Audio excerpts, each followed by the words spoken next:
螳螂捕蝉，黄雀在后 is an 8-character idiom, which is less common than those 4-character ones. The idiom literally means the mantis stalks the cicada unaware of the oriole behind. It was first mentioned in the Chinese ancient classic book Zhuangzi, while the more popular version of the story was about the king of Wu Kingdom, recorded in another book written in Han Dynasty. During the spring and autumn period, about 2,500 years ago, one day the king Wu decided to attack a neighboring kingdom and announced the news to his court.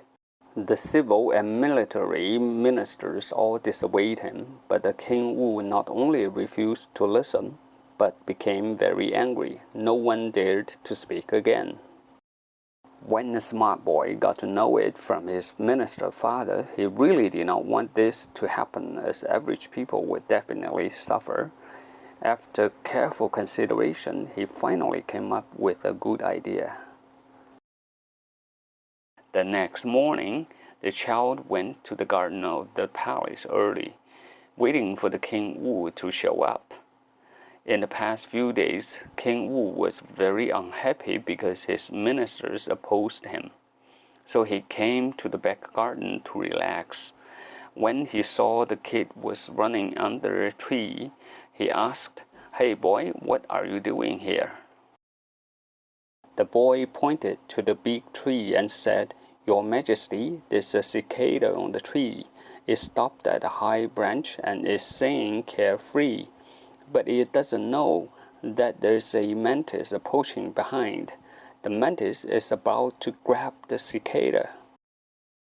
King Wu said casually, "Is that so?" The child said, "Of course, it's more than that. Behind the praying mantis, there's an oriole.